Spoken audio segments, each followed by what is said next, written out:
As a lawyer, one of the first things I was taught about advocacy wasn't how to speak. It was how to wait. And it turns out, the pause, that still moment after a point lands, that breath before you reply, it's one of the most powerful tools in the elegant woman's communication arsenal. Today, I'm going to make the case for silence. Because in both law and life, a well-timed pause can win more arguments than shouting ever will. Hi, I am Victoria, and I'm your elegance lawyer, showing you elegant speech, quiet strength, and timeless presence from the perspectives of a lawyer's mind, me. The end goal? So that you can live and be elegant and enjoy life more abundantly. Shall we begin? Part 1. The legal case for silence. Let's start with legal reasoning. In trial advocacy, silence isn't absence, it's intent. We pause not because we don't know what to say, but because we want the listener to absorb what we've just said, or better yet, reveal what they're trying not to say. This is what I call the tactical pause. It's taught in cross-examination, it's critical in negotiation, and it's indispensable in elegant communication.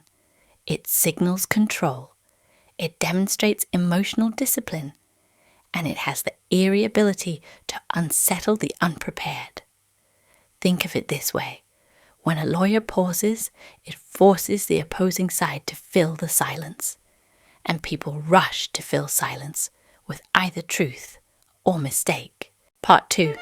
Advocacy in heels. Using the pause outside the law profession. You may not be litigating in court, but you're advocating every day, in meetings, in conversations, on dates, at family dinners. A pause says, I heard you, I'm considering my reply. Not, I froze. Take your time. Even in a room full of people talking over each other, the stage is yours. You don't need to rush your words. One trick I have been teaching myself is to enunciate my words. This forces me to speak more slowly. I have to pause to ensure the words roll off my tongue. Try it sometime. Part 3. Silence as persuasive strategy. Here's how silence functions in persuasion. 1. It punctuates clarity. In court, you don't ramble, you land, speak, pause, let the weight sink in. 2. It unsettles expectation. The other side expects rebuttal. A pause, that disrupts the rhythm, makes them second guess. 3. It protects you. Silence gives you time to measure your words, to respond, not react. And most importantly, 4. It commands attention. Because people don't listen more when you talk louder. They listen more when you say less, on purpose. Part 4. Mystique moment. The feminine art of withholding the answer. This brings us to what I call the mystique of the withheld answer. In ancient storytelling, power wasn't loud, it was veiled. The most commanding women in history, queens, oracles, priestesses, were rarely the ones filling the room with the noise. They were the ones who paused, held court in silence. Let others anticipate the answer. Withholding an answer is not avoidance, it's authority. And today, we still have access to that power. You just need to remember, your silence is not empty, it's loaded. Part 5. How to use the tactical pause in real life. Here's your practical application, straight from courtroom strategy. Next time someone makes an inappropriate comment, or asks something loaded like, so, why aren't you married yet? Or, are you really going to charge that much? Try this. Step 1, breathe. Step 2, hold their gaze. Step 3, pause. Let the silence stretch. Let the question sit with them for a moment. Then, and only then, reply with calm, elegant precision. You'll find that silence has already made your point. Part 6. When not to use the pause.